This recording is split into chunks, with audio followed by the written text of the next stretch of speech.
Hello, everyone. This is the 69th episode of the Soccernostalgia Talk Podcast. As always, this is Sean from Los Angeles, and I'm joined by Paul from Shipley in England. We are pleased to have Mr. Franco Spicciariello back on our podcast. We continue our interview series with Mr. Spicciariello as we discuss the Italian Serie A 1984-85 season.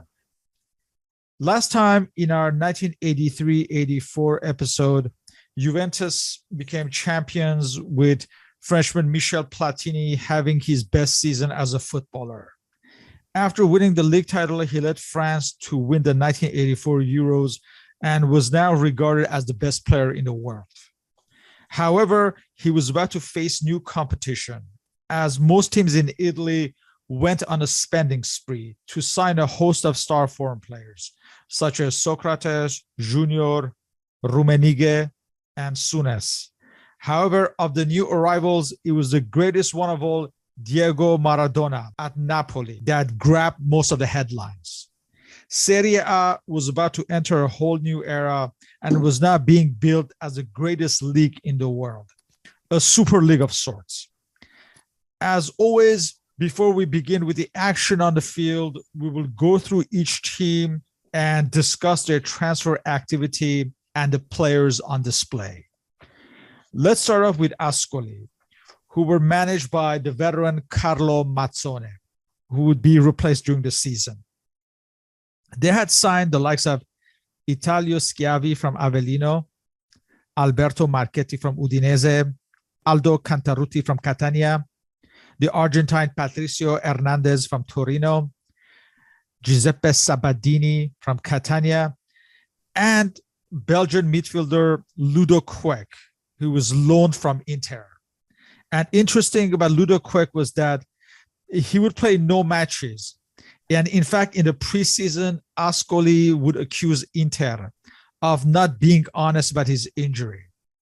And Ascoli doctors even said that he would never play football again. It was a horrible year for Ascoli. You got relegated after 9 years and 7 in Serie A with very good results. Because of the Ludo Quek situation, Ascoli seized upon Dircio, who was released by Napoli around September.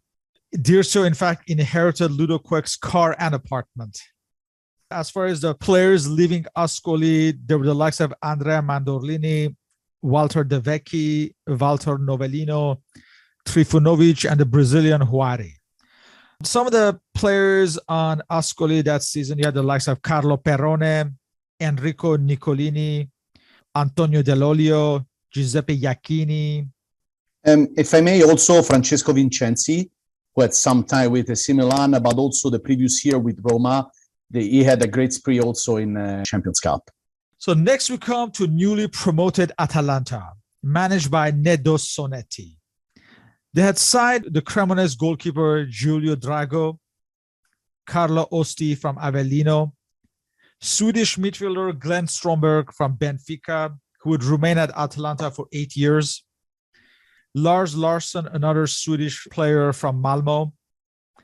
The team contained the likes of Roberto Solda, Andrea Agostinelli, a young Roberto Donadoni, Marino Magrin, and Marco Paccioni. A couple of things about these players. Donadoni obviously started from there, then he became a champion with AC Milan later. A couple of players, then Marino Magrin and Marco Paccioni moved to Juventus, not in their best time. Mm-hmm. And former Lazio, Enrico Bella, midfielder called the Warrior, Andrea Agostinelli, another very promising midfielder who never made it then at the highest level, despite moving from Napoli, Pistoiese, Atalanta. He got one of those players great until they're 21 and they get lost. Another very hard player was Giorgio Magnocavallo, with his mustache, like very 70s style. And another one, Roberto Solda, very tough libero. One thing about all these teams you're talking about, very small cities, I can tell you, most of them, even if at the time they were playing to avoid being relegated, today they would play for Europa League. given the level of the players that they could field at the time. Yeah, they certainly have a lot of quality players, every team.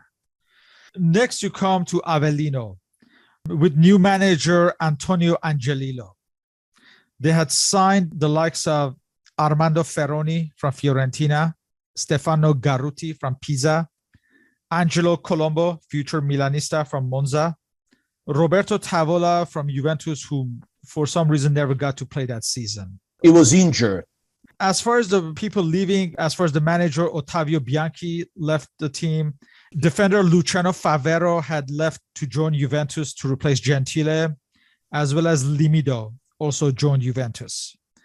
The players on the roster included Armando Ferroni, Franco Colomba, future international Fernando De Napoli, the Peruvian Geronimo Barbadillo, the Argentine forward Ramon Diaz, and also Angelo Alessio would make his debut that season. 84-85 is possibly the best season ever for Italian football, where really the level of stardom in Serie A is the best ever. Look, even Avellino, very small city, close to Naples, you can see players that today you will never see in such a small team. Yeah, you said Angelo Colombo. Come on, Ramon Angel Diaz. He won the World Championships under 20 together with Diego Armando Maradona in 1979, and he was going to become one of the biggest Argentine players in the 80s. He's going to win the Italian Serie A with Inter in 1989. Franco Colomba, a great regista. Geronimo Barbatillo, a star in Peru. Nando De Napoli, he was going to win the Serie A with Maradona at Napoli later. So really, really very good players, very high level on the field. Angelo Alessio was going to play with the Juventus later. Paolo Alberto Faccini, a very promising striker coming up from the AS Roma youth system. So now we're moving to Como. We will see that. Other talent on the field. Then we come to Como, who had hired Ottavio Bianchi as new manager. He had come from Avellino. Their new signings included Swedish striker Dan Corneliusson from Stuttgart. Hansi Müller, the West German midfielder, left Inter to join Como. Giovanni Invernizzi, future Sampdoria player, came from Reggiana. And Giovanni Guerini came from Sampdoria. Players on the roster, you have the late goalkeeper Giuliano Giuliani, who would later join Napoli. Future Romanista Antonio Tempestilli. Future Inter and future international Gianfranco Matteoli. Another future international and future Napolista, Luca Fusi. Pasquale Bruno in defense, future Juventino. And future Torinista. Yes. We can still remember when Marco van Basten danced on his face when he was playing for Torino. He was one of the toughest defender ever seen on Italian Serie A. So again, you see a lot of quality players for a so-called small team. Yeah. Then we come to another promoter side, Cremonese, managed by Emiliano Mondonico.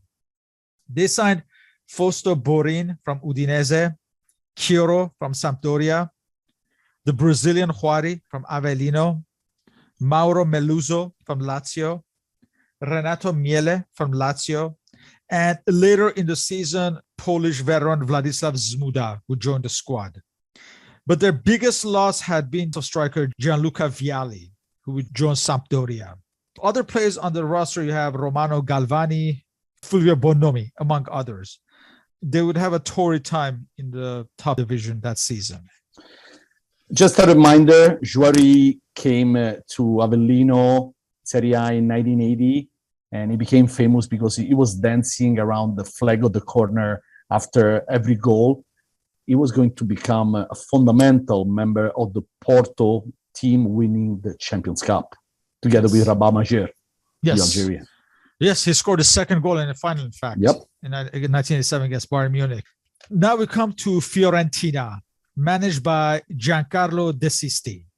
They signed Brazilian star Socrates from Corinthians, goalkeeper Paolo Conti arrived from Bari, Claudio Gentile arrived from Juventus. According to Tardelli, this was the best transfer of the offseason. Leonardo Occhipinti arrived from Pisa, and Claudio Pellegrini arrived from Napoli. They had lost Daniel Bertoni to Napoli, as well as Antonello Cucureddu. But the team still contained the likes of Giovanni Galli in goal, Stefano Carobi, Renzo Contratto, Argentine captain Daniel Passarella, Celeste Pin, Giancarlo Antonioni, Mario Bortolazzi, Daniel Massaro, Gabriel Oriali, Eraldo Pecci, Paolo Monelli, and Paolo Pulici. Wow. Very good side. But a very disappointing season for such a huge team. You know, they have 5 world champions. Gentile, Oriali, Massaro, Antonioni, plus Daniel Passarella, the captain of Argentina, world champion in 1978. Plus, you know, Socrates. Paolo Monelli was a great striker. Eraldo Pecci was member of the Torino in the 70s. Really, it ended in the half of the Serie A of that season. Sure, Giancarlo Antonioni was out because he had been injured for a second time. But again, it was a very good team, totally disappointing. By the way, Picchio De Sisti, the coach, was just back from a tumor to his head. He got a surgery just at the start of the season. Fortunately, it's still fine, in spite of that bad moment.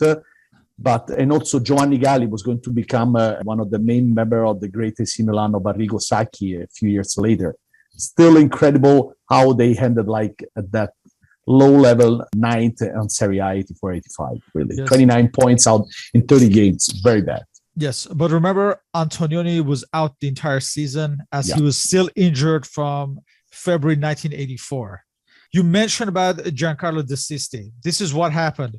During the preseason, De Sisti complained of headaches. So the team doctor, Franco Latella, took an x-ray and saw something similar to a brain tumor. So De Sisti needed an operation. Franco Latella was quoted as saying that, in my profession, we do not exaggerate. So I mean it when I say that if action had been delayed for as little as 12 hours, it would have been too late. Next, we come to Inter, managed by Ilario Castagnier. He had just been hired. He had managed AC Milan the previous season. Inter were Enzo Bierzot's preseason tip of likely champions. They signed West German captain Karl-Heinz Rummenigge from Bayern Munich, the Irishman Liam Brady from Sampdoria, Andrea Mandorlini from Ascoli, and Il Barone Franco Causio from Udinese. As far as the players leaving, manager Gigi Radice had left the team. Salvatore Bagni had left to join Napoli. Evaristo Beccalossi had left to join Sampdoria. We mentioned about Ludo Queck's loan to Ascoli and Hansi Miller being loaned to Como. Also, Aldo Serena was loaned to Torino.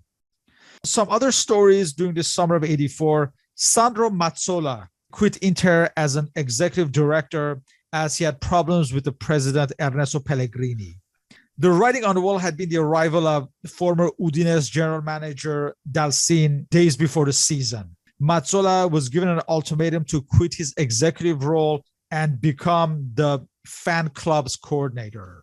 And Mazzola quit. Inter, nevertheless, still had a very good team. You have Walter Zenga in goal, Giuseppe Baresi, Beppe Bergomi, Graziano Bini, Fulvio Colovati, Riccardo Ferri, Enrico Cucchi, Giampiero Marini, Pazinato, Antonio Sabato, Alessandro Altobelli, and Carlo Muraro, joining Rummenigge and Brady. So a very good team. And let me say, Franco Causio was 35, was possibly he had one of the best season of his life. In the 80s, being 35 in Serie A, you were old. But Causio was really great that year. On the wing, nobody could stop him. And that's why Inter had a very good season. And finally, they had solved the huge misunderstanding that they had until the year before with Hansi Müller and Beccalossi overstepping on each other. So they got rid of both of them, Beccalossi to Sampdoria, Hansi Müller to Como on loan, and they got the regista that they needed in William Brady, serving both Alessandro Altobelli and the velocity of Karl-Heinz Rummenigge, who was unstoppable It would have been possibly the best player that year if it wasn't for the injuries that were going to plug his career from that point on. The best times of Bayern Munich around the 90, 81, 92 were over. Next, we come to defending champions Juventus, managed by Giovanni Trapattoni. They signed Luciano Favero from Avellino to replace Gentile. Stefano Pioli came from Parma, Bruno Limido from Avellino, and Massimo Briaschi from Genoa, who became the surprise of the season for Juventus. We mentioned Gentile leaving, Giuseppe Furino, as did Dino Zoff as the goalkeeping coach of Juventus.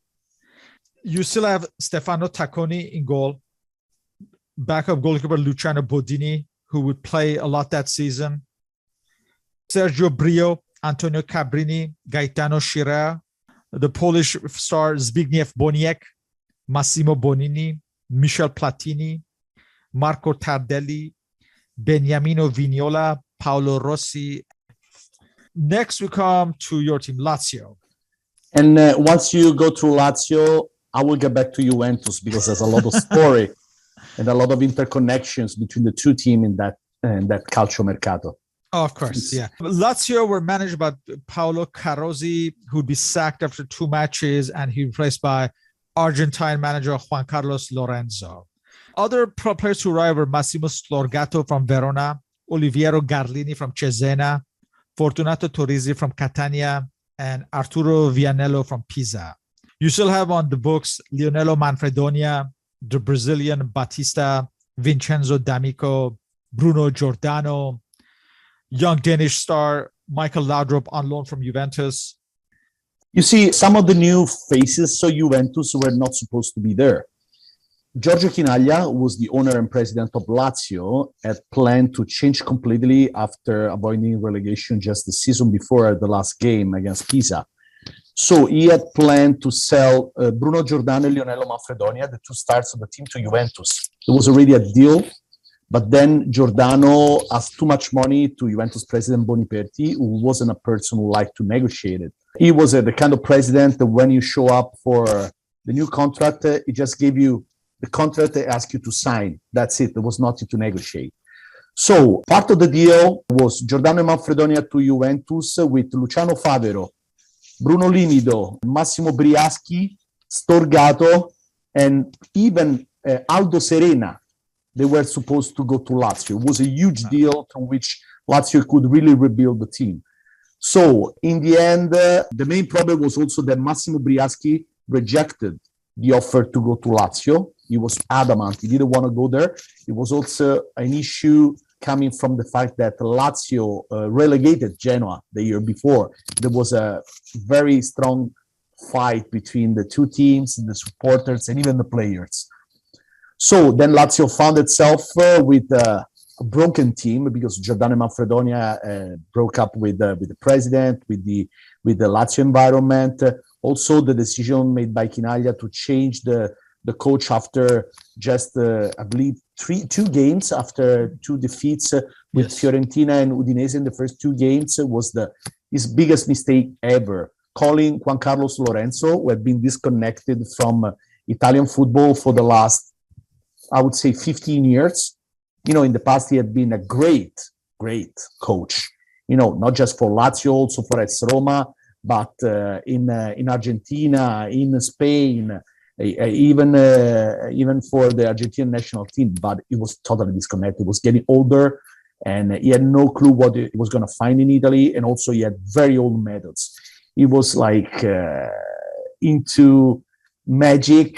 Just to give you the idea, if you couldn't change your suits if you won a game, he was controlling the driver of the bus because he couldn't change the road because it could be bad luck, or he had very strange ideas. So your story, Daniele Filisetti, defender, good one. He also played for Italy under 21 national team. He had to control Trevor Francis during a game, but he said, Francis is 6 kilos lighter than you, so you have to lose 6 kilos this week. So he put him under a diet for the entire week, just water and things like this. So and the player, he lost the kilos, with training, The point was basically Filisetti couldn't even walk on the field after a week of training like this. And it was crazy. Oh, before a Lazio versus Inter, Lorenzo was asked by the journalist, how are you going to mark Karl-Heinz Rummenigge? Who? Rummenigge who? He's gonna control himself. We don't have a problem with him. Sure. So that was the guy. It was an incredible season. But on the other side, the Juventus, exactly thanks to these players like Briaschi and Favero, they won the Champions Cup that year. So against in famous final of the ACL against Liverpool. So this story, how a calciomercato situation can completely change the fate of two teams, because Lazio, even despite all this talent on the field, João Batista had been the best Brazilian player in Argentina 78. It was the backup of Falcao in the national team also in 1982. Laudrup was going to become a star for Barcelona. Incredible. Like Giordano was going to become the body of Diego Maradona at Napoli, one of the greatest scorers of the last 50 years. And Lazio ended at the last place of Serie A that season. That's why we love football. It's a way, because it can be totally unpredictable. Next, we come to AC Milan, managed by new manager Nils Lidholm, former manager of Roma, returning to his former love, Milan. They signed Giuliano Terraneo, goalkeeper from Torino. Agostino De Bartolomei left Roma to join Lidholm at Milan. Pietro Paolo Virdis arrived from Udinese.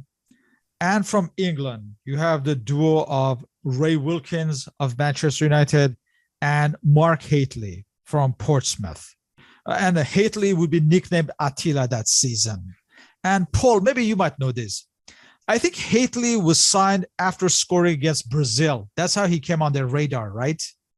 Yeah, I think I'd heard that Wilkins had already agreed. Wilkins was already going there, and obviously he was part of the England party, and was then asked about Hateley after that goal, which was obviously quite surprising because he was playing second division football at the time. So it was certainly a surprise in England, and I imagine it was in Italy as well. Well, we'll get to the situation with Luther Blissett as well. Obviously, Luther Blissett had been the biggest disappointment of AC Milan the previous season. So among the players leaving were obviously Luther Blissett. We mentioned Ilario Castaner had left as manager. Eric Gerrits, the Belgian defender, had been implicated in the Standard Waterschei scandal the previous season, so he was gone. Other veterans leaving are also Oscar Damiani and Lucky Luciano Spinozzi. Blissett was quoted as saying that he would not miss his return flight. He said he was received like an emperor and left as if he did not exist. He had been given a car by the club, and when he returned from his vacation, it had been taken out of his garage and given to Wilkins. Wilkins refused it as he felt something was not right in the matter. Do you know anything about that, Paul, this situation? I've not heard that story, but yeah, obviously Luther Blissett didn't put AC Milan off signing English strikers anyway, which is something after the season that he had. Going through the lineup, you still have legends like Franco Baresi, Mauro Tassotti, Alberigo Evani, Filippo Galli, Andrea Icardi, Sergio Battistini, Vinicio Verza, Giuseppe Incocciati, and we should mention that Paolo Maldini would make his debut that season, age 16. Here you see already the basis of the AC Milan that would have ruled Europe in the future years, because you got Franco Baresi, you got Filippo Galli, Mauro Tassotti as a right back, and Alberigo Evani, Pietro Paolo Virdis, all of them really. Wilkins wasn't the first choice originally. AC Milan wanted to get Brian Robson. Then was Giuseppe Farina, that was previously the owner of Lanerossi Vicenza, the Real Vicenza of Paolo Rossi, now was the owner of AC Milan. He wanted to get Robson, but then Nils Lidholm wanted to have a very ordered regista like he had with Herbert Prohaska at AS Roma. in 82, 83. That's why Wilkins really looked like his ideal player. And also he got Agostino Di Bartolomei after 10 years with AS Roma to AC Milan because he wanted to try to have a libero that was able to build football from the back. But honestly, Agostino was becoming a little bit too slow for the Serie A football. He didn't have that much success at AC Milan, but he scored against AS Roma. Some fans never really forgave him for this because he really cheered a lot after the game. It was kind of a revenge, obviously. Mark Catley, just a few years before, he had a season in the North American Soccer League with the Detroit Express, where he replaced Trevor Francis, who had 2 stints with the Detroit Express. It was very weird at the time with all these British players moving for half a season or just getting some minutes, some games with American teams. That season, even Milan ended at the 5th place in Serie A, but everybody remembers that season because it was a derby in which Whittle scored the winning goal, jumping with a header, jumping on top of Fulvio Collovati, who was a former AC Milan, considered a traitor because he left AC Milan when it got relegated, and he was a world champion with the Azzurri.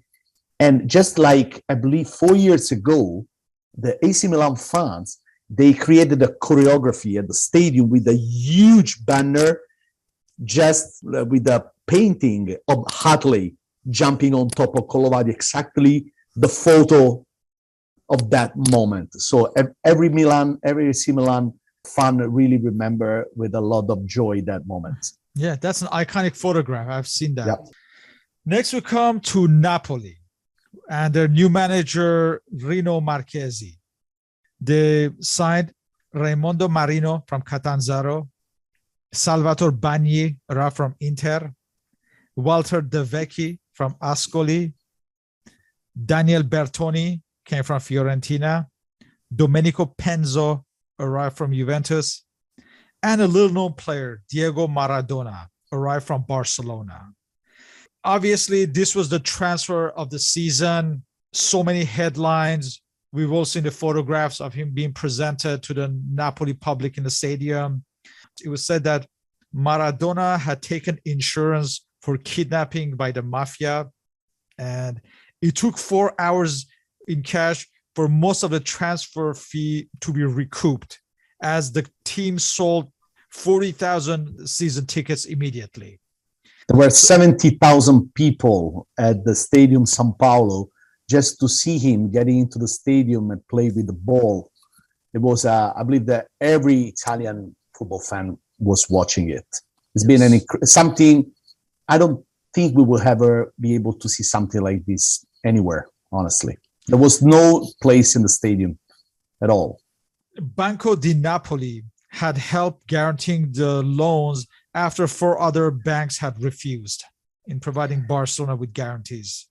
I can tell you it was a very complicated negotiation because technically Barcelona didn't want to sell Maradona, but Maradona insisted. He said publicly that he wanted to go and play in the best championship of the world, where all the best players were, where there were the Italians were champions.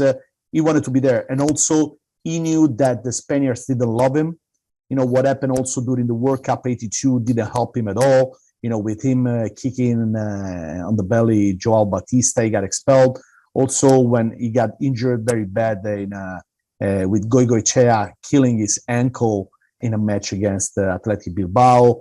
So he didn't have a very good time in Barcelona. While in Naples, he was told that he was going to be a king, and he became the king of Naples. The point is that when he moved to Napoli, Napoli wasn't ready for Maradona at all. If you compare this team from the team 3 years later, it's completely different. There were just maybe Daniel Bertoni and Bagni that could really play, I won't say at that level, obviously, but at the dignity to be on the same field, in the same team with Maradona. All the others, very average players for Serie A. And indeed, that season was going to be extremely average, where Napoli ended at the eighth spot. Just one note, it was the last season for the Jaguar. Luciano Castellini, the goalkeeper, that was an instrumental part of the great Torino of the 70s. And speaking of Bagni, a story in the preseason. After having agreed, he sent a telegram to Inter saying that he would not go through with the deal. So what happened was that Napoli president, Corrado Ferleno, he phoned Enzo Bierzo to ask him to exclude him from the national team. And eventually Bagni agreed to join Napoli. And there was a story that Roma, in the meantime, had made a better offer. And maybe that was why he was hesitating. Going back to the lineup that you mentioned, you mentioned Luciano Castellini. You still have other veterans like Giuseppe Bruscolotti, Antonio Caranante, Moreno Ferrario, Luigi Caffarelli, De Vecchi, Costanzo Celestini, Paolo Dal Fiume. Rudi Kroll, the Dutchman Rudi Kroll, left Napoli that season, as well as we mentioned Dirceu. He was released and signed by Ascoli. Another player leaving was Antonio De Vitis. Next, we come to Roma with new manager the Swedish Sven-Goran Eriksson coming from Benfica. Watch out, because Sven-Goran Eriksson was not the coach. Yes, I was about to say that. Technical counselor, let's say, because foreign coaches were not allowed in Italian football at the time. So the official coach was Roberto Clagluna, was a former Lazio. Eriksson, I guess, would sit in the stands while Clagluna was on the bench. Others to arrive were Settimo Lucci from Avellino, Ruben Boriani from Cesena, Roberto Antonelli from Genoa, Antonio Di Carlo from Arezzo, Maurizio Iorio from Verona. He returned to Roma. Alessandro Zaninelli from Avellino. Players leaving include, we mentioned Di Bartolomei and also Michele Nappi, as well as manager Niels Lidholm. We have to mention, we'll mention this throughout the season. This would be Paolo Roberto Falcao's last season. He was injured for just about the entire season. I think he played like 4 matches in total. His last game was like before Christmas. Right. He never played again with AS Roma. Let's say he was the highest paid player in Serie A. He was making 1 billion, let's say, you cannot even compare today. Let's say something like the equivalent of 10 millions of euros today, to give you the idea. And during the summer, President Dino Viola wanted to sell him to Inter, but a mix of fans' reaction, even the prime minister was a famous Roma fan, Andreotti, entered the discussion because Dino Viola, the president, was a senator for his same party. So he didn't sell him. He got injured. He started to have problems to get back. And basically, at the end of the season, Viola found a way to get rid of him, and he went to São Paulo, back to Brazil, but obviously was never the player that he used to be. Very big loss for Roma, but also for Italian football. I believe that the class that we have seen on the field with Falcao for the 4 years, from 1980 to the end of 84, has been, together with Maradona, some of the best we have seen in Italy in those great years, really. And, said from a Lazio fan, that's a lot.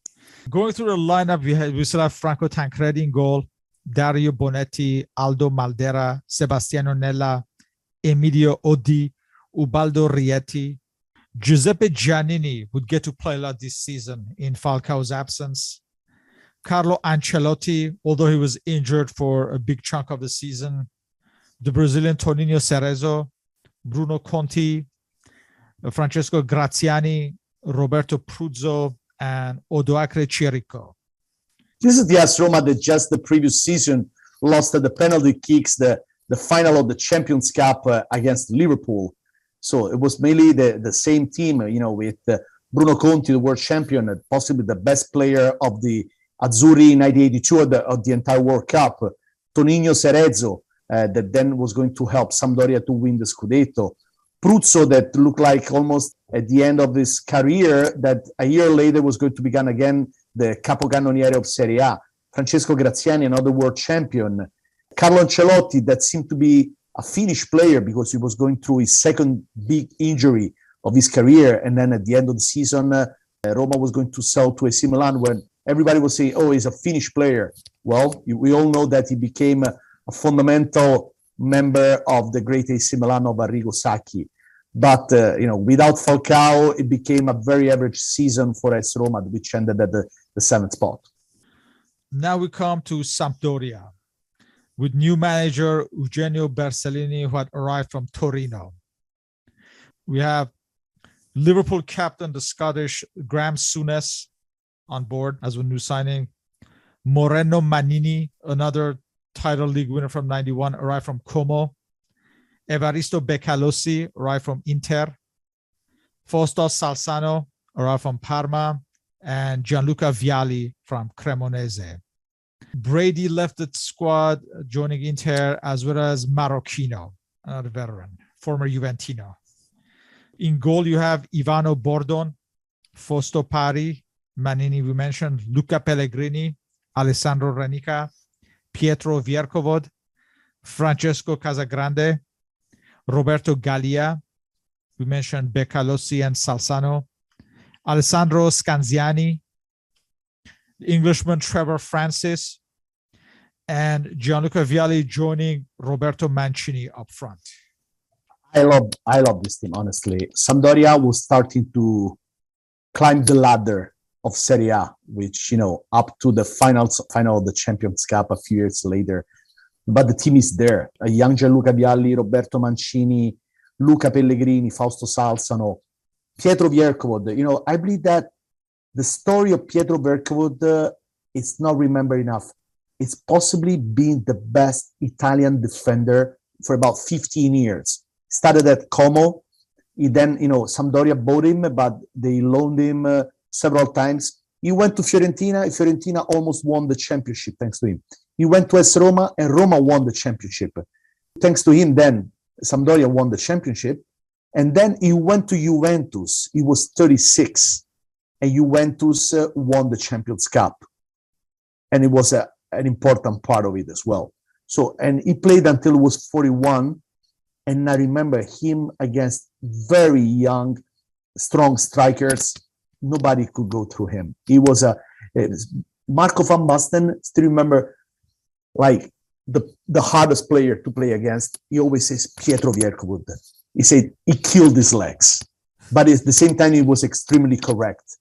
Almost never red carded for a defender of that level. It's very hard to see.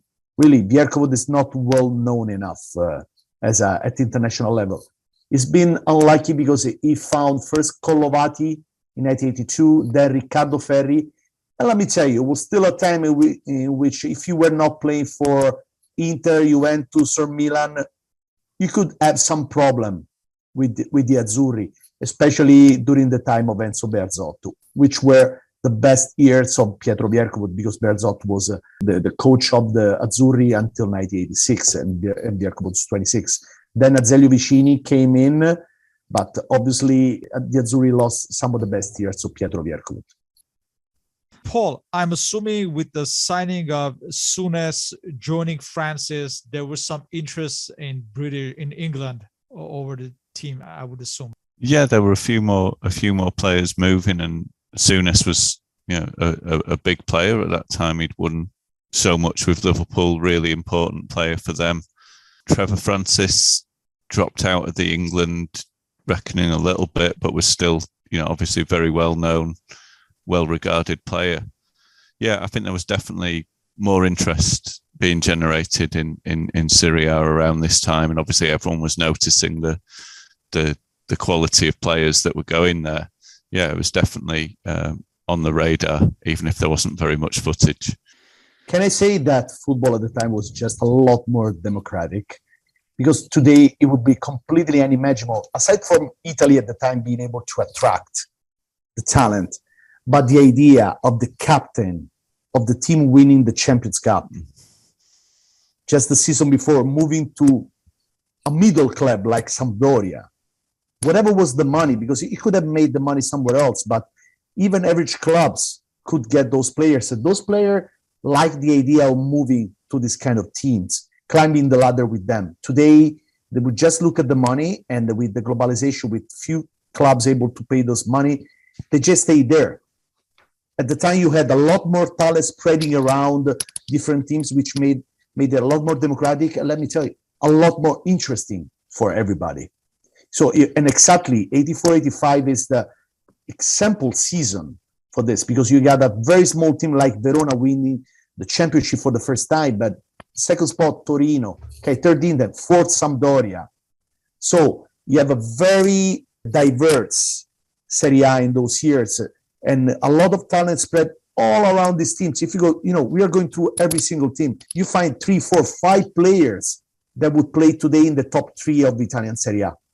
That's incredible, honestly. And honestly, I also liked a lot more the attitude of the players. Today, they prefer to stay until they're 34, 39, 38, 39. They stay on the bench, never play instead of moving to a lower level team. Honestly, I love to see this year Frank Ribéry, 39, play for Salernitana, helping a very small team like Salernitana. It seems like they will make it to avoid relegation. I don't know how, but just the idea of seeing a player like Ribéry there, it makes me think about those great years, which also the players were playing just because they liked it. And Ribéry, I believe, he's there. It's not for the money, because honestly, he's rich enough for 10 lives. He's there because he likes to still play at that level, even helping a small team in a small city. Next we come to Torino and their new manager, Gigi Radice, who had managed Inter the previous season. They signed Genoa goalkeeper Silvano Martina. Junior arrived from Flamengo.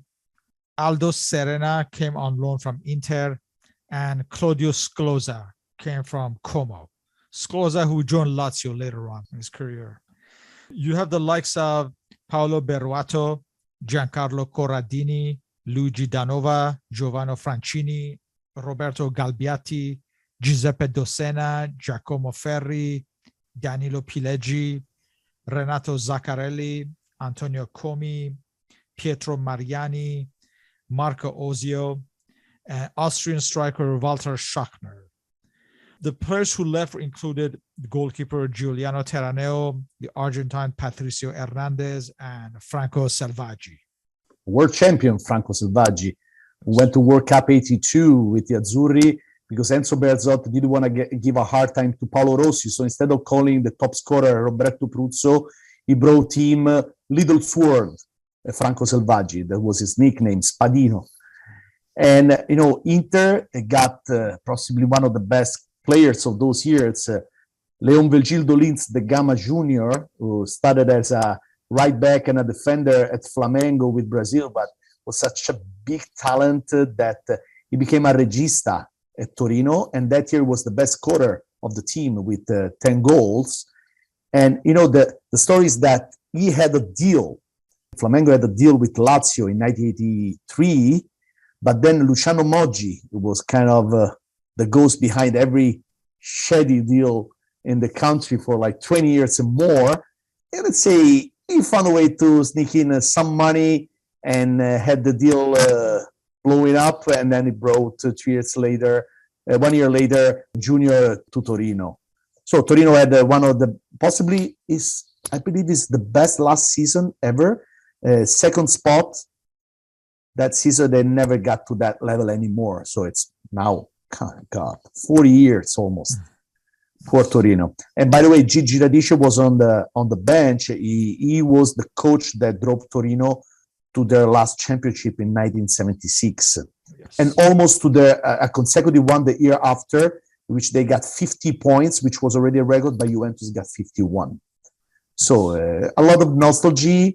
But once again, Gigi Radice was on the edge of getting them to win another championship. Unfortunately, that was the season of Verona. Now we come to Udinese, and they also had a new manager, Luis Vinicio. They signed Antonio Cristianmani from Pisa, Franco Selvaggi from Torino, Giorgio Papais from Monza, Andrea Carnevale from Catania, Giacomo Zunico from Varese, and Federico Rossi from Fiorentina. You still had the Brazilians Zico and Edinho on board, as well as Luigi D'Agostini, Manuel Gerolin, Massimo Mauro, Paolo Miano, and obviously Andrea Carnevale would be a future international, a future Napoli teammate of Maradona. And AS Roma as well. Yes. Where he got suspended for doping. Yes, later. Peruzzi, yes. Yeah. Yeah. And for this season, Zico was appointed captain, but he would have a very bad season. I will discuss his trials and tribulations that season in Serie A. He also had issues with the tax office later. Yes, all this, yeah, which we will discuss. Yeah. Enzo Ferrari had left as manager along with Franco Causio, Alberto Marchetti, Virdis, and Pardella. Now we come to the last team, Verona, managed by Osvaldo Bagnoli. Fabio Marangon arrived from Alessandria, and Franco Turchetta arrived for Varese. But their foreign players that season, the new signings were the West German Karl-Heinz Briegel, the Panzer from Kaiserslautern, and Danish striker Preben Elker from Lokeren, who became one of the stars of the 1984 Euros. Do you know the story about Elker, right? That season, he was the Paris Saint-Germain president who was offered Elker, but he felt he was too old, so he discarded him. He went for another player, Richard Niederbacher, young Austrian player. He came to regret his decision after seeing Elker perform in the 1984 Euros. Elker and Briegel would be the surprises of this season and of this Verona side. We have to mention they came on board after the Scotsman Joe Jordan had left, and Vladislav Zmuda, the Polish defender, had also left to join New York Cosmos in September, although he would be back to Cremonese, but we'll discuss that later. Also, Francesco Guidolin, Storgato, and Iorio left the squad. As far as the team, we have in goal Claudio Garella, Mauro Ferroni, Luciano Marangon, Silvano Fontolan, Roberto Tricella, Antonio Di Gennaro, Luigi Sacchetti, Domenico Volpatti, Pietro Fana, and Giuseppe Galderisi. Wow. It's one of the most beautiful story of Italian football. I would like to highlight the one player, which is the goalkeeper, Claudio Garella, a very unusual keeper. He started in the late 70s in Serie A with Lazio. He had a very bad season, doing a lot of mistakes. Media used to call him Garellate, meaning that, a very bad mistake of a player. He loved to use his feet instead of his hands. But that season, he really exploded with Verona. He also had he tended to be overweight, but it was not a problem since he moved to Verona, because probably he found the right environment with the fans, with Osvaldo Bagnoli. And also, he won with Verona, and then he ended winning also with Napoli. So showing that it was one of the best goalkeepers of that decade. But again, very, very unusual. If you ask to any coach or goalkeeper coach, they would say, that's not how a goalkeeper should play. But in the end, what it counts is that you don't let the other score. So, and it worked really, really well. Another curious thing was a revenge for Pietro Fana, who started with Juventus and was considered then a lost player, but that season was really unstoppable. And it was again a force later with Trapattoni's Inter winning the Scudetto. Giuseppe Galderisi too started with Juventus, won a Scudetto, but he didn't look like the talent that everybody was expecting to explode also with the Azzurri. Sure, he ended being in the national team for the World Cup 86, but it was a total disappointment. But 84-85 was his best season ever. And he also ended playing for AC Milan. But I remember a story that once Berlusconi asked, when he bought AC Milan, asked the Avvocato Agnelli, the owner of Juventus, which player he could buy, because anyway, they were friends from the National Industry Association of very famous entrepreneurs. Say, you should buy Galderisi. And then Berlusconi said, I'm not going to ask Mr. Agnelli any advice anymore.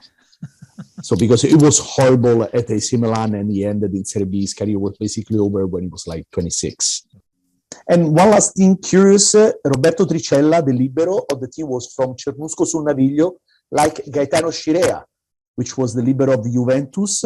And Tricella ended replacing Scirea at Juventus and with the Azzurri. Cernusco sul Naviglio is like a 10,000 people town outside of Milan that was able to produce two of the best libero of that decade. It's very weird. Let's get into the season. The season started on September 16th. There was much fanfare about Diego Maradona's debut in the Serie A. Napoli were traveling to Verona for his first match. And this match actually turned out to indicate basically a statement of purpose from Verona as they defeated Napoli 3-1. A lot of the headlines after this match were about how Karl-Heinz Briegel had overshadowed Maradona. This match set the tempo for the season, as Verona more or less never looked back after this. Now everybody remembers how Briegel, it's the old way of marking the attacker of the other team. You used to have the number 4, the mediano, controlling the number 10 of the other team. People could think, Briegel was very tall, powerful. He used to do decathlon as another sport. But that day, he was able to control Maradona in all different ways. Sure, one problem that Maradona faced when he moved to Italy was he realized how tough could be Italian defenders, or in general, the defenders of Serie A. Because, sure, he had to deal with Goicoechea, with Athletic Bilbao in Spain, but just one team. In Italy, he also found a tactical approach of the team was completely different. Arrigo Sacchi was still far away, and the revolution of the Italian Serie A was still far away. Italy was still, a lot of teams were still playing kind of catenaccio style. And there was not enough space, and the defenders were really, really tough. I always say that when somebody tried to compare Messi with Maradona, sure, Messi he is a champion, but Messi had the chance to have spaces that Maradona could only imagine. The defenders at the time could just kick Maradona in every way possible. Maradona wasn't falling most of the times. That's the very big difference between the two players. But that day you could see already the difference between a very aggressive Verona and a very passive Napoli, and also the technical difference between the two teams was evident. Maradona, as they used to say, was preaching in the desert. He didn't have a team behind him, and that was clear. And it was just that first day was just the evidence of something that we were going to see for the entire season. So the second match day on September 23rd, Maradona would score his first goal for Napoli with a penalty kick against Sampdoria in a 1-1 tie. And Bordone almost got it. Also, we have to mention that Verona continued their winning ways by defeating Ascoli away from home, with both Briegel and Elker scoring. However, the biggest news of the day was Udinese's 5-0 win over Lazio. Which got the coach sacked. Yes. Giorgio Chinaglia sacked Paolo Carozzi after this loss and appointed Juan Carlos Lorenzo. This was his first job in Europe since managing Atletico Madrid over a decade earlier. Yeah. He said that he was 62 years old, but he does not feel old, and just being offered a job has taken 20 years off of him. For the third match of the season on September 30th, Verona took command of the league by defeating Udinese. During this week, the federation rejected a complaint from the coaching association against Eriksson because of the ban on foreign coaches was still in place. But what happened was not only the federation rejected this, they also scrapped the whole ruling on foreign coaches as a result. Also, during the same week, Zico complained of a plot by the federation and the big clubs to make life as hard as possible for the small teams. let me say wrong season to say that, which is true in general, considering how the season ended and the fact that we haven't mentioned today the biggest thing and the biggest difference of that season with respect to all the other seasons of Italian Serie A. For the first time, and unfortunately for the last time, the referees were not picked by the Referees Association. They were picked from a ballot. There were random appointments for different games. Just by chance, that season, Verona won the championship. It's not data, it's an anecdote, but that never happened anymore. I don't know, maybe, and a lot of discussions that we have been seeing the last 20 years in Italian football about referees and connections to the teams or having referees being under, let's say, the pressure of managing games with big teams, fearing that if you don't treat well Juventus or Inter, you're not going to be appointed anymore for a big game with these teams involved. If they were just picked through a ballot, maybe they wouldn't feel the pressure because they would just be free. They could have refereeing that team and then big games again. But as I'm saying, that season, Verona won. A very small team. Never happened anymore, like the referee system. And this season, the giants, the biggest rivals of the few previous seasons, Juventus and Roma, were struggling as both teams were coming to the end of their cycles. On match day 5, this was confirmed when Roma lost at Milan and Verona defeated the defending champions Juventus 2-0. And again, this was a statement of purpose by the league leaders Verona by defeating the outgoing champions. And shall we remember how Preben Latzener here scored the second goal of Verona against Juventus? He was running on the left wing, heading for the center. I believe Luciano Favero tried to stop him. He got his foot, but he only got his shoe. Yes. So Elkier scored without the shoe. Yes. So it's one of those seasons where just everything goes to the right place. We have to mention that Platini came in in the second half because the day before he was playing an international match for France against Luxembourg. Some things that never happens these days. On October 20th, Sandro Mazzola announced that he intended to sue Inter to get paid for the terms of his contract. The next day, Inter sent a press release asking Mazzola to accept what he has been offered. So to be continued, the problems with Mazzola and the new Inter leadership. Let's say that the problem there came from the fact that Ernesto Pellegrini, who is an entrepreneur in the catering industry, let's say he interrupted a tradition in Inter ownership that came from Moratti family to the Fraizzoli family. And, Pellegrini was kind of a newcomer in the industrial environment of Milan, seen kind of a parvenu, as we would say today. So he wanted to really draw a red line with the previous ownership. And obviously Mazzola was the continuity between the great Inter of the Moratti family of the 60s, winning the Champions Cups with Elenio Herrera on the bench, and also on the 70s. Pellegrini tried to change everything and invested millions and millions at the time. So in the end, winning just a Scudetto in 1989. But then Mazzola was going to be back afterwards when Moratti, the son of Angelo Moratti, of the Angelo Moratti of the 60s, when Massimo Moratti became the new owner and president of Inter. That's why Mazzola was kind of a scapegoat in that moment, unfortunately. And by the way, Mazzola was a great manager also. He tried to bring Platini to Inter in 1980, and he was prevented from doing that because he signed him, but foreigners were still not allowed to get to Serie A until 1980. Falcao plays his first match of the season on match day 6 on October 21st as Roma and Verona ended in a scoreless tie, with Verona still being league leaders.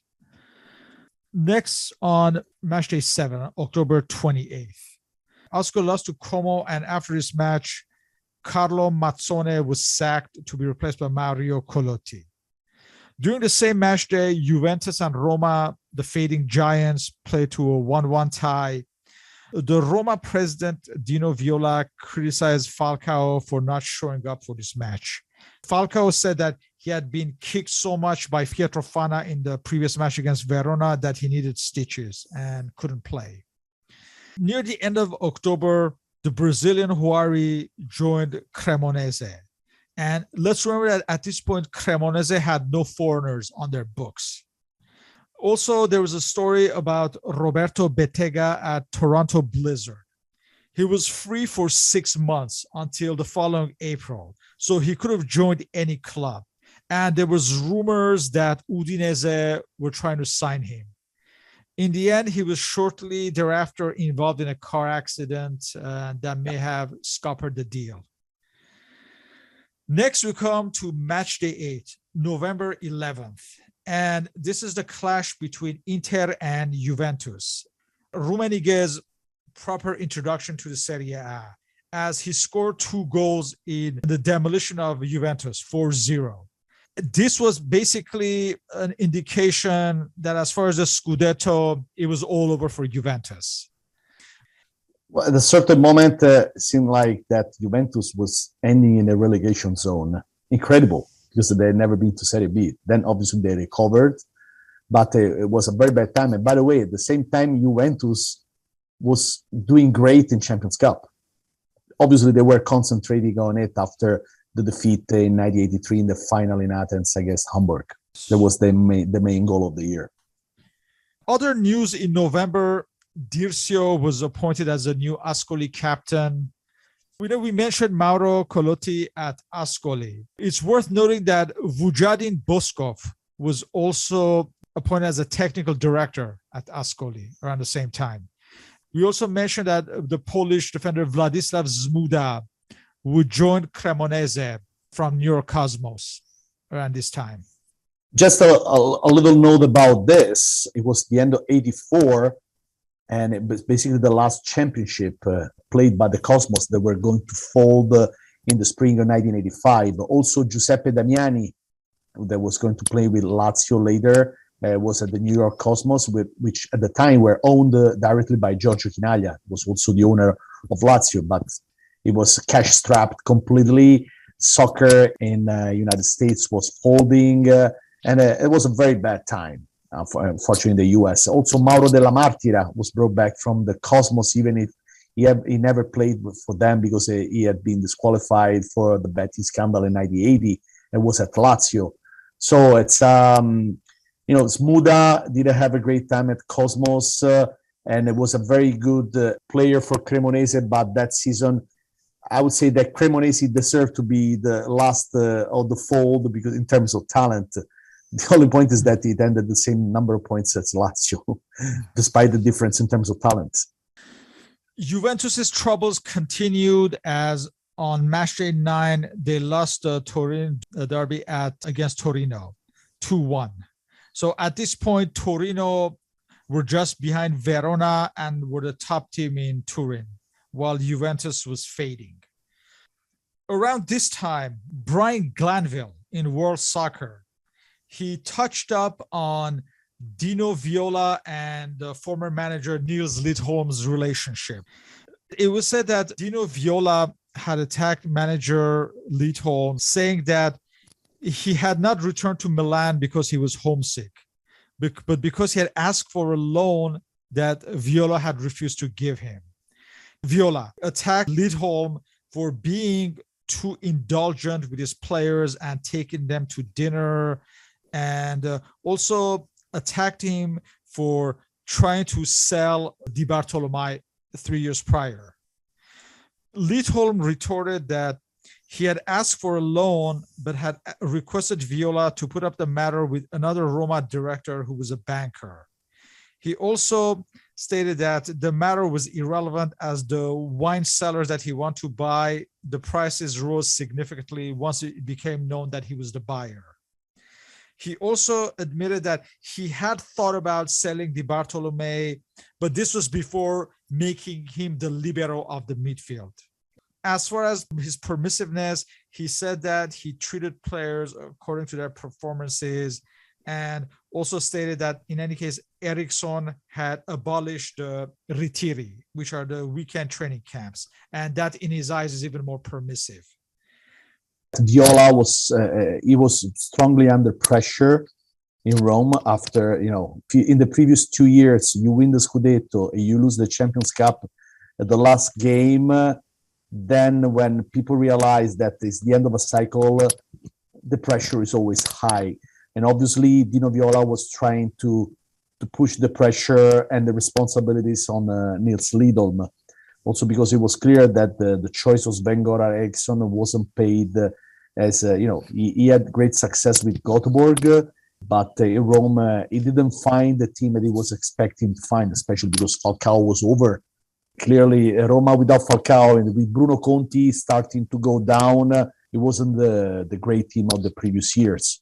But in Rome, it's always, when it's about football, it's always kind of a soap opera. It's not that different.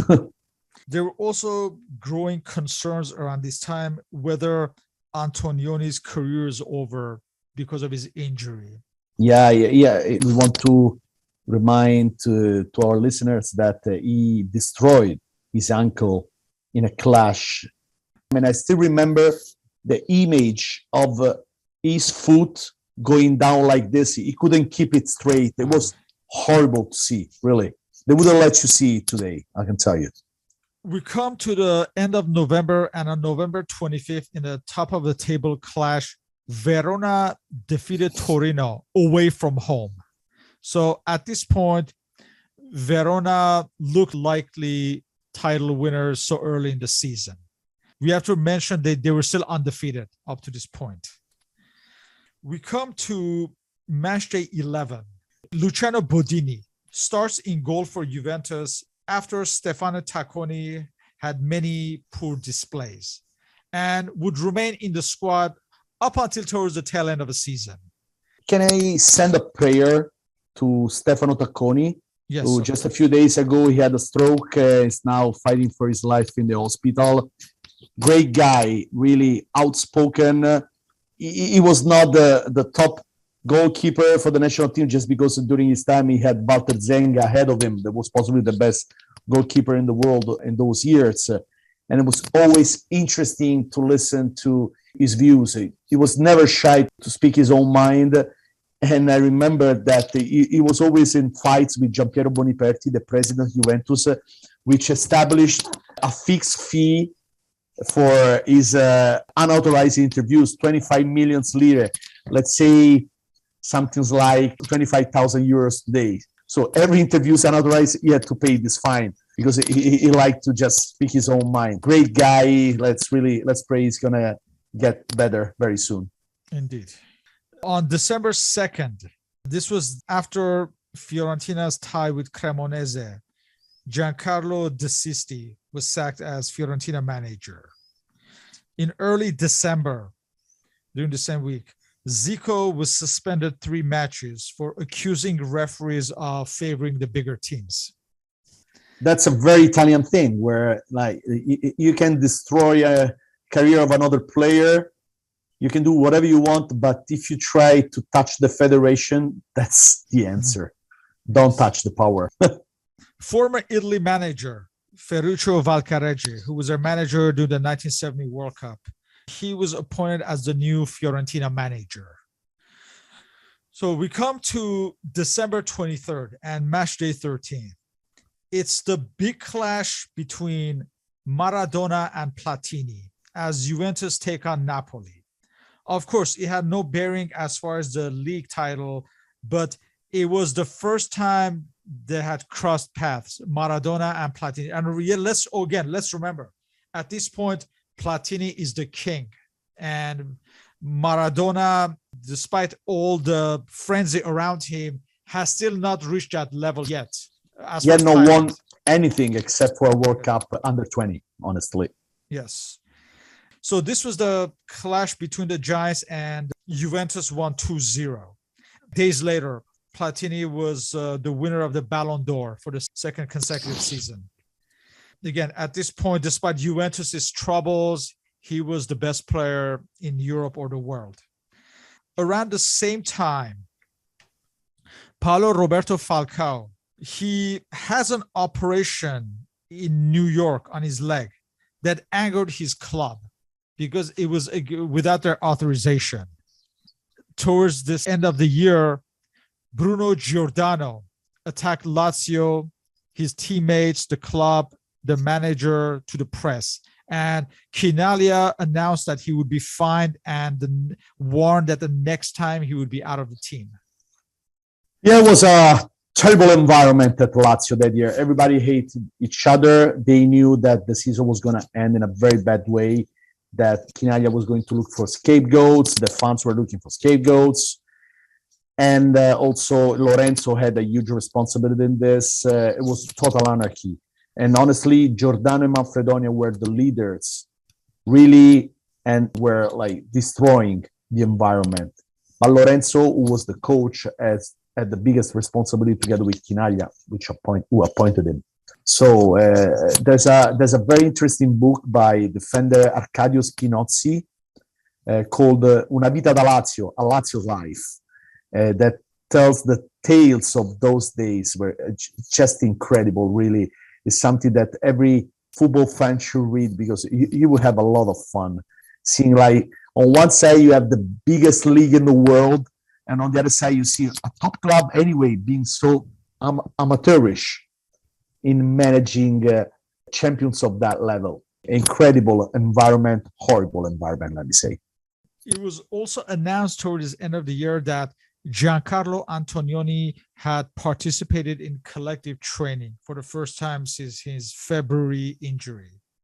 Again, he would be out for the season, but at least there was a glimmer of hope. I had mentioned about Falcao and his operation. He operated in an orthopedic clinic in New York and then joined his family in Porto Alegre, who said that he would only return to Italy on January 29th. And he estimated that he would be ready by March. And this did not sit well with Dino Viola and Eriksson, who expected him to be back sooner. One thing about Falcao, let's say the relationship there had never been the same since Falcao decided not to kick a penalty kick in the final against Liverpool in the Champions Cup '84. Also, the relationship with both with the club and with the fans was a little bit fractured. And there are even tales of Captain Agostino Di Bartolomei slapping Falcao in the face in the locker room at the end of the game. So consider that when he got injured in a clash against Lionello Manfredonia in the derby, he got this surgery in the United States. He stayed in Brazil, as you just said, but also it got bureaucratic because at the end of the season in June, President Viola even sent a doctor, for a formal visit to check if he was fine or not. But in the end, he was able, and let's say, Viola uses political power to find a way to cut the contract with Falcao, which, as I said, he was the highest paid player of Serie A, but it was over at that level. So just to give you the idea how politics and football in Italy are completely interconnected.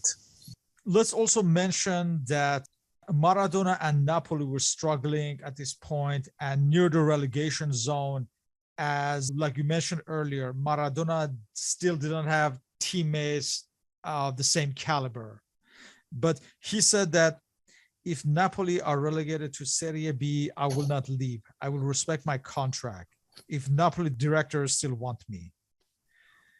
Verona suffered their first loss of the season on match day 15 against Avellino, but they're still almost scored. And Inter are just behind now, just by 1 point. For the most of the season, I would say it would be a duel between Verona and Inter before Torino kind of comes up towards the tail end. There's other news that in January, Antonioni had traveled to see a Swiss specialist and told him that another operation was necessary and he could be out for another 7 months. Another news, the Udinese president Mazza had forced Zico to return to Italy from Brazil for his convalescence. Zico was opposed to the move, saying that the temperature in Rio was warmer and better to help him to recover. There was another story in this month. Socrates, we still haven't mentioned, but he was also having a nightmare of a season at Fiorentina. Possibly the biggest disappointment of that season. Yes. Such a great player like him. The greatest bidoni, as you would say in Italy. You know, he did show some great touches, did some very beautiful goals. But, you know, he was 30 years old. He was a physician. He was a politician. Obviously, he didn't want to change his style, his way of life, his way of training.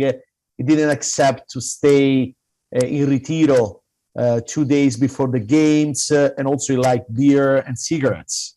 And Italy, as we said, was the best league in the world. And also the velocity of the game was starting to change. He was still used to the pace of Brazilian football, which, sure, from a technical point of view, was always the best, still is the best. But when velocity changed, his technique was not enough, especially if you're not playing in a top team. And also in a midfield, which you have another player trying to play regista like Eraldo Pecci. You know, let's say that the mix wasn't great for him. Too bad that he decided to leave Italy at the end of the season, because I believe that with the right team, with the right group of players around, he could have given something more to Italian football at the time. And he kept playing for other few years. He was still the Brazilian national team at the World Cup '86, still playing very high level. So, but it was a disappointment that year. Yeah, for sure.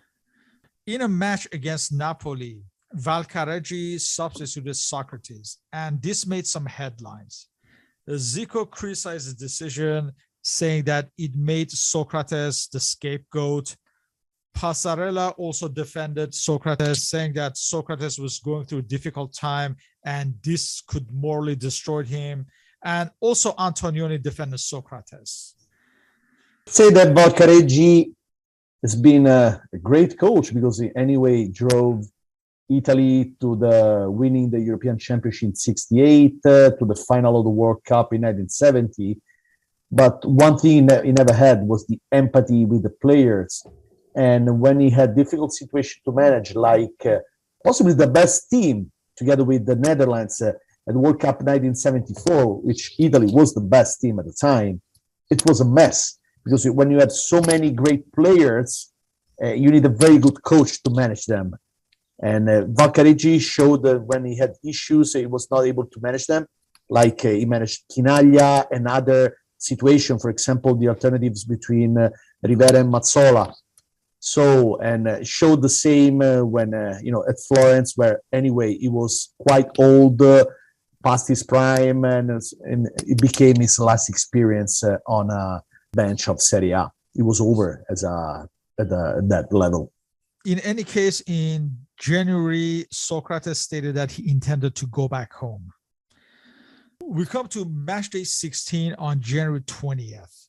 And after Inter defeated Atalanta and Verona were held scoreless by Napoli, Inter and Verona were joint at the top with 23 points.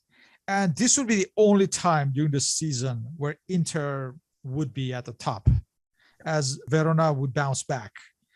On this day, January 20th, on Udinese and Milan, that match that ended as a 1-1 tie, 16-year-old Paolo Maldini would make his debut for AC Milan. He would replace Sergio Battistini in the second half. So a day to note. Also, in this month of January, Juventus defeated Liverpool in the UEFA Super Cup 2-0, with Zbigniew Boniek scoring both goals.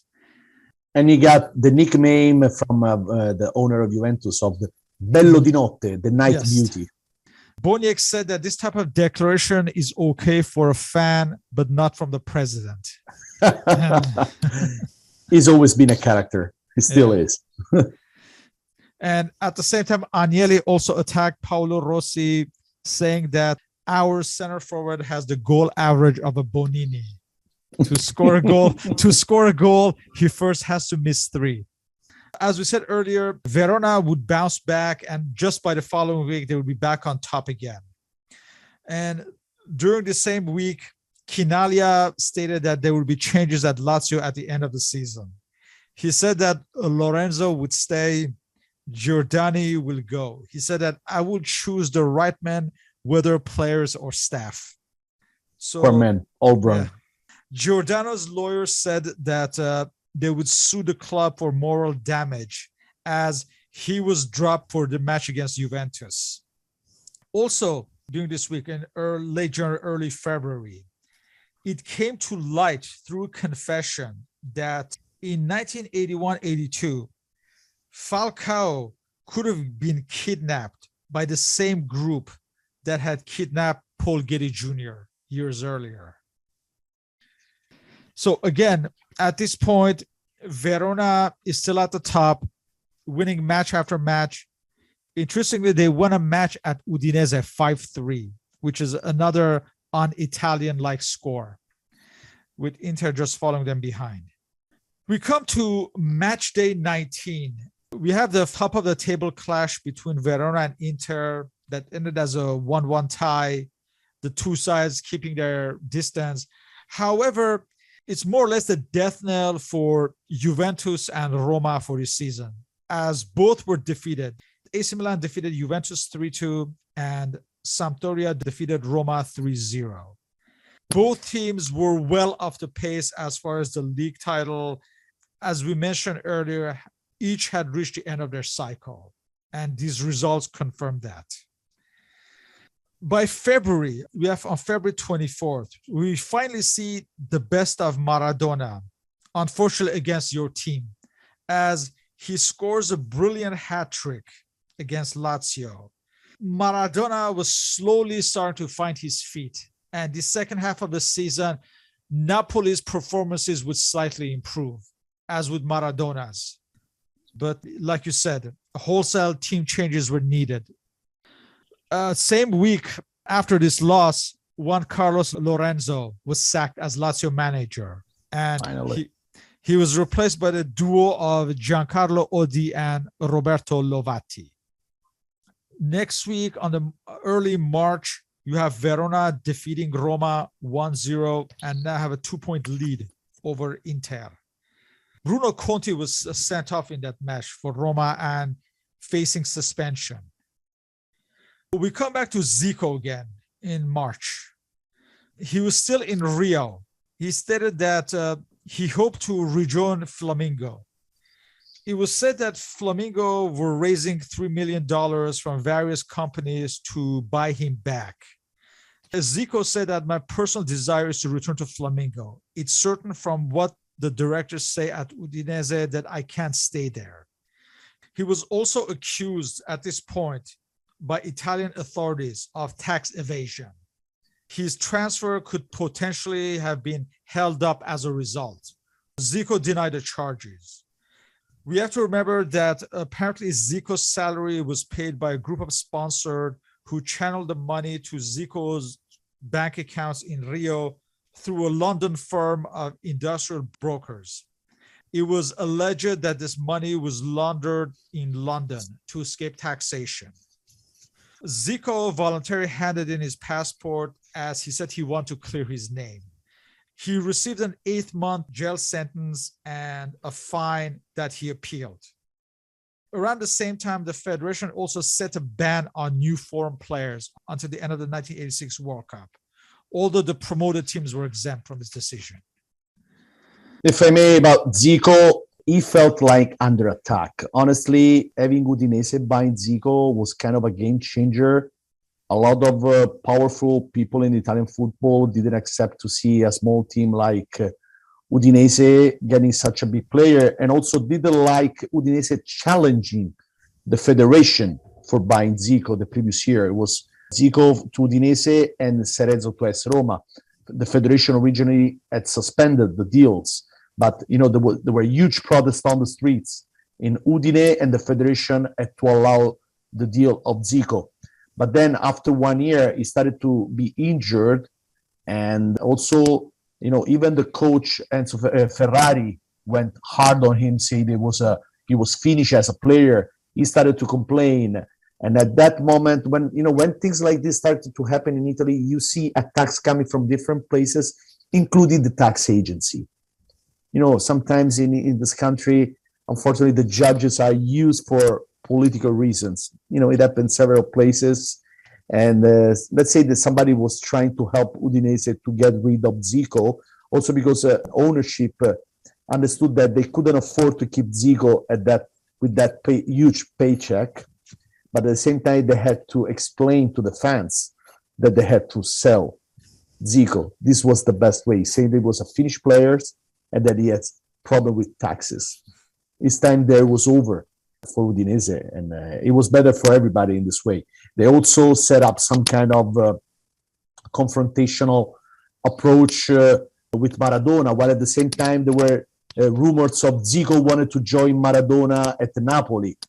It was a very, very interesting time because in some way having Verona changing the game when you have all the big teams out of the fight for the Scudetto, like the media, they don't know what to talk about because in the end they used to sell newspapers when Juventus, Milan, and Inter won. If none of them is involved in the fight for the Scudetto, they need to find something to talk about and sell newspapers.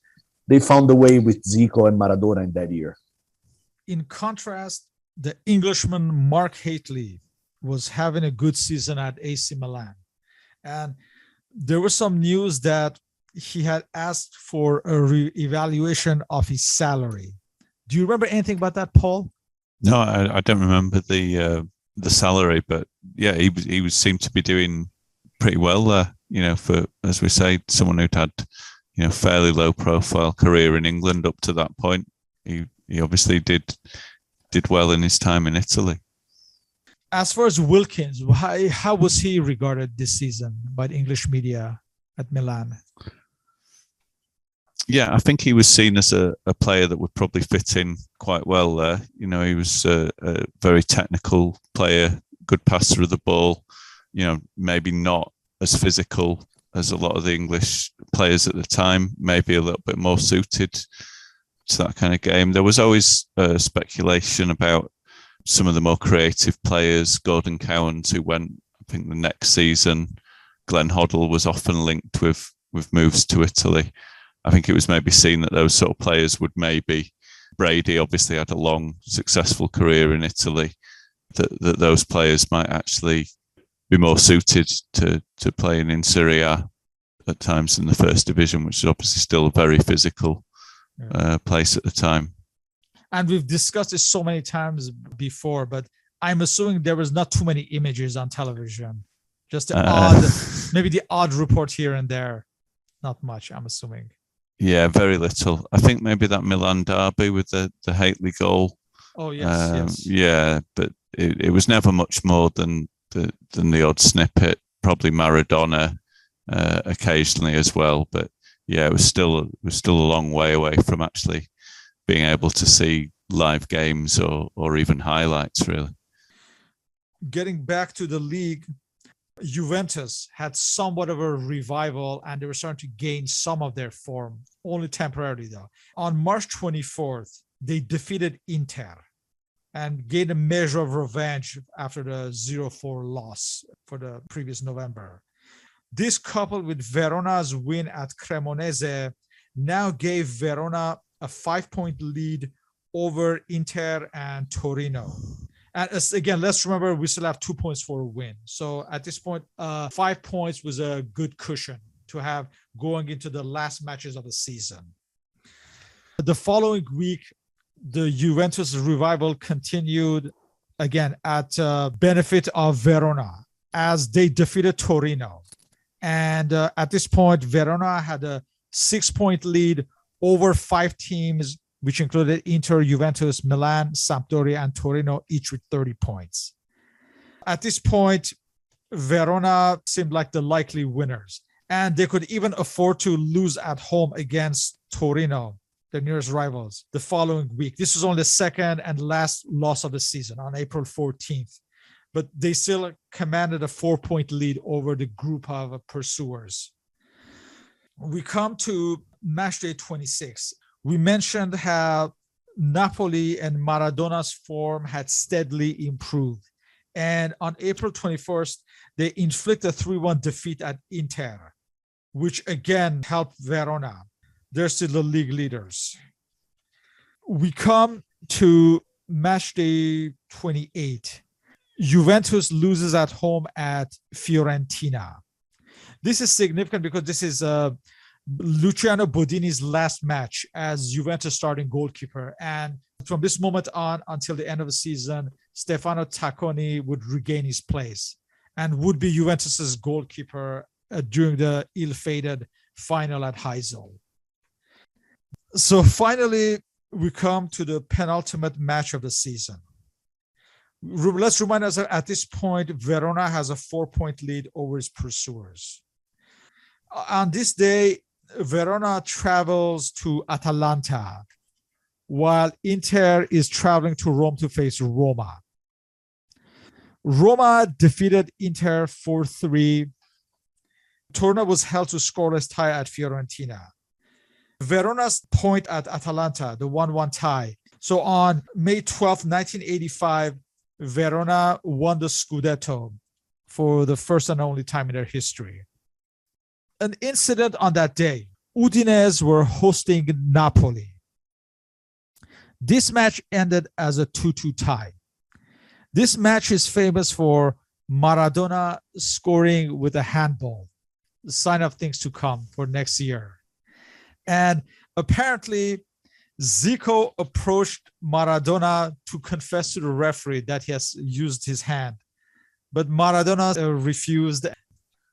The season ended on May 19th with Verona winning the title with 43 points, only 2 losses the entire season. Torino finished second with 39 points, Inter 38, Sampdoria 37 points.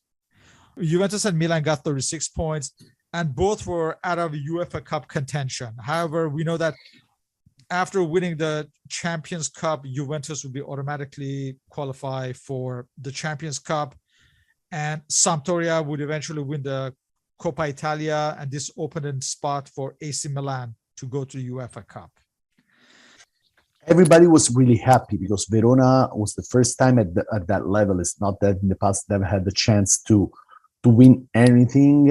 And I remember there was basically nobody was like protesting or commenting negatively the victory of Verona because they really deserved that year to win the championship. But also Verona is a one city with one team at the time. Chievo didn't exist basically. And with the players that were attracting the sympathy of everybody. There was a nice man like Osvaldo Bagnoli, very serious, appreciated everywhere. That he showed obviously to be a great coach, mainly for, let's say, medium cities like Verona and Genoa, because he failed later at Inter. But he was a very serious person. Everybody appreciated him. He never had a bad word for anybody.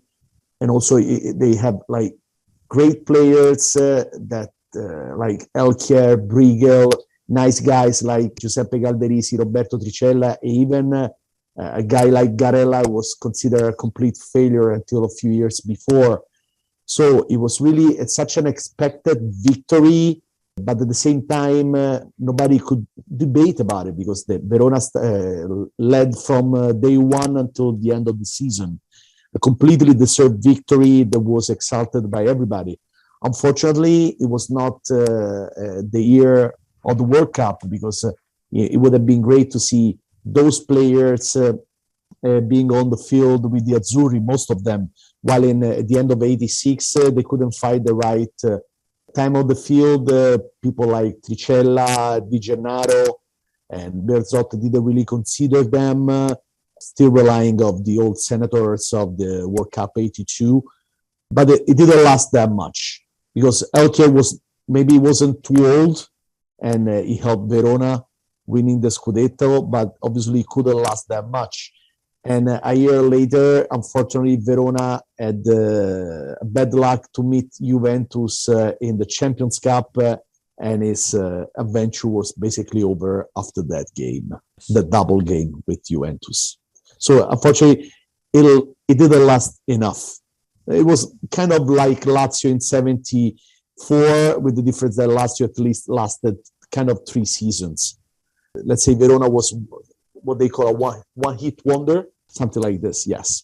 And, but at the same time, it's a very nice memory for everybody who loves football in this country. Nobody hates Verona here, except for the Vicenza fans, which, it's a regional rivalry, no more than that. The players on display for Verona, you have Claudio Garella, Domenico Volpatti, Luciano Marangon, Roberto Tricella, Silvano Fontolan, Karl-Heinz Briegel, Pietro Fana, Luciano Bruni, Giuseppe Galderisi, Antonio Di Gennaro, Preben Elker, Mauro Ferroni, Franco Turchetta, Luigi Sacchetti, and others like Dario Donna, Fabio Marangon, and backup goalkeeper Sergio Spuri. Very small squad, but most of them played the entire season. However, as you mentioned, Verona were a small team. And almost as soon as the season was over, Pietro Fana and Luciano Marangon were signed by Inter. They couldn't build up on this success because they were a small provincial side. Let me say, typical of Inter to try to win using the players that other teams build. That's quite typical of Inter, which honestly doesn't really work, but they keep doing it. Ascoli, Lazio, and Cremonese were demoted Relegated to Serie B, and Lecce, Pisa, and Bari were promoted. Let's mention about Zico again. Remember I mentioned the handball of Maradona against Napoli. He criticized the referee of that match. And he received a 6-match suspension. And this was a sad end for Zico. And we all remember the first season, he was treated like a king. But the second season was marred by injuries, indiscipline, referees, tax authorities, etc., etc. By the way, at the end of the season, Serie A was going to lose the 3 best Brazilian football players, Zico, Socrates, and Falcao, with the problems that their career, they were all past their prime. But sure, it was a big loss, but that Serie A could easily afford that loss. That's the difference with today. Yes, as speaking of Falcao, he, like you mentioned, he refused the medical requested by his club, and Viola had officially asked the player to be present for a medical exam at the end of June, but he refused, and that was the end of it. You mentioned Socrates, Zico, also other players saying their goodbyes included Graziano Bini at Inter. He'd been at Inter since 1971. He joined Genoa. Aldo Maldera left Roma to join Fiorentina. Giordano and Manfredonia. Yes. Giordano would join Maradona at Napoli as Napoli were starting to build a team. It was the great trio called the Magica. Yes. Maradona, Giordano, and Careca. Yes. Boniek left Juventus to join Roma. We mentioned Juventus had reached an end of a cycle and some of the veterans were offloaded. Boniek went to Roma, Tardelli went to Inter, and Paolo Rossi went to AC Milan. They were to be replaced by Aldo Serena coming from Torino, actually on loan from Inter, and Michael Laudrup joining Juventus finally after 2 seasons on loan. And Juventus also lost Beniamino Vignola, who had been fundamental 2 seasons before for the victory in the Cup Winners' Cup, who moved to Verona. Yes. Although he would return like a couple of seasons later to Juventus, but nobody cared about the football of the rest of the world just because the football was in Italy. There was nothing else. At the time there was no Premier League. There was no Bundesliga. Even La Liga at the time, both Real Madrid and Barcelona were not at the best times of their life. The South American leagues didn't really exist. So everything was Serie A at the time. There was nothing else.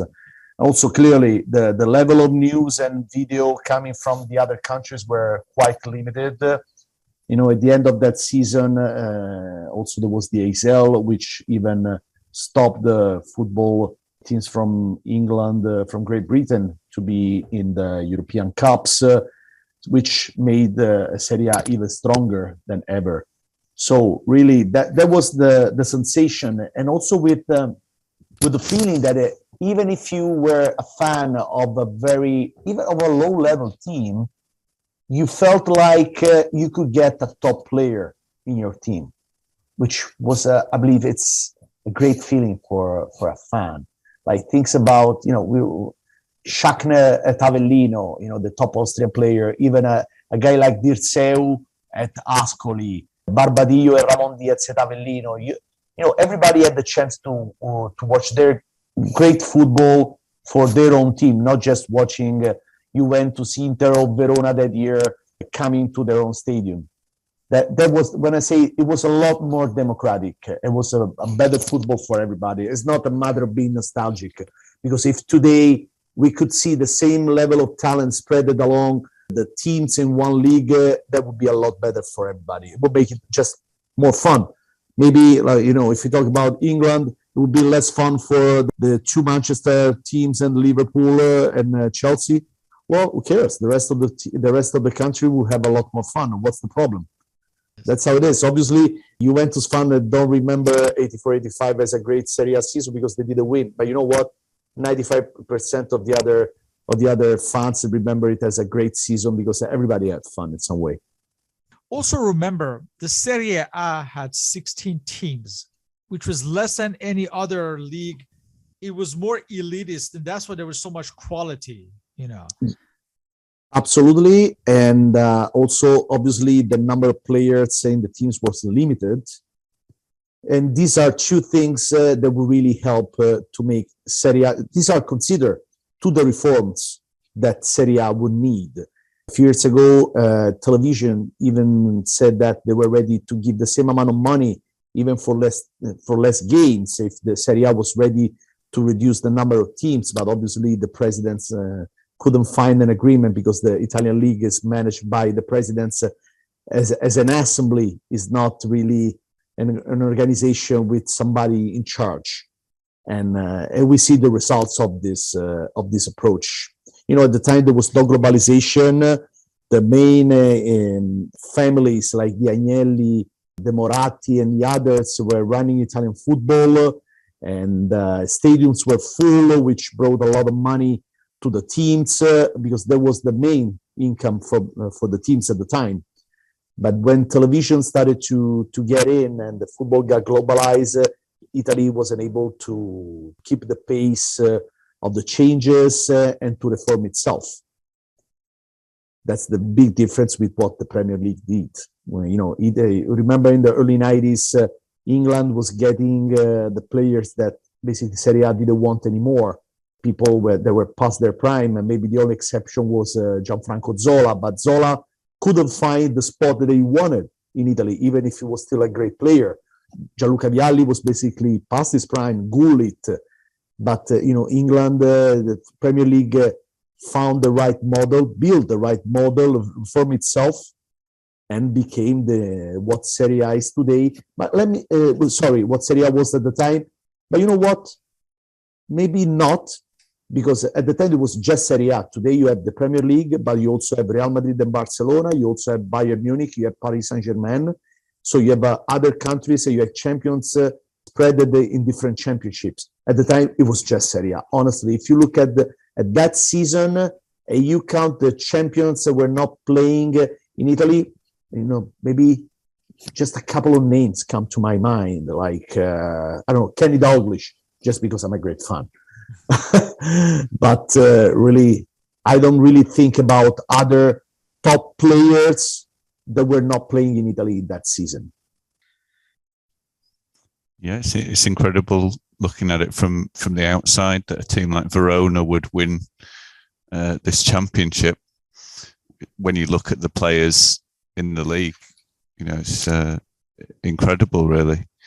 And yeah, there's no doubt this was maybe maybe the start of a period where there really was a concentration of the best players, and then the tragedy at Heysel, as Franco said, that obviously limited the first division, and a lot of players would have seen Serie A as the only place to play after this, and I think that continued for a long time. And all the things we've talked about, the smaller squads help to spread the talent around. The top teams aren't hoarding squads of 40, 50 players. The limit on foreign players that spreads that around the league.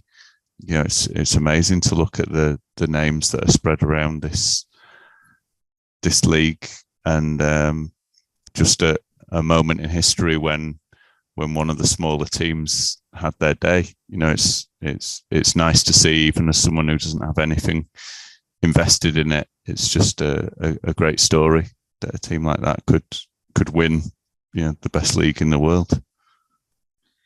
With that, we would like to thank Mr. Franco Spicciariello for his participation in this series. As always, feel free to leave questions and comments. You may contact me on my blog and on Facebook under Soccer Nostalgia. On Twitter, I'm at SP1873. Mr. Paul Whittle can be contacted on his blog, The 1888 Letter, and on Twitter, he's at 1888 Letter. Mr. Spicciariello can be contacted on Twitter at SPICCIAR. Spicciar, yes. You may follow the podcast on Spotify, on Google, Apple, and Stitcher podcasts, all under Soccer Nostalgia Talk Podcast. Please leave a review, rate, and subscribe if you like the podcast. Again, all this information is listed on the blog and podcast listings. So, Franco, thank you. And thank you. It's been more than a year since last time I think we spoke with you. Good to have you back. Yeah. I hope we'll get to the next season sooner. Yes. This time. And don't forget the national team, the Azzurri 85-86 season we still have to discuss. You want to make me talk about very bad times. That's okay. Yeah. But no, seriously, it's good to pick up on our conversations. No, thank you a lot, Sean. Thanks for everything you do for our people like us, football nostalgic. Thank you all, really. Thank you, Paul. Thank you, Franco, and look forward to the next one. Absolutely.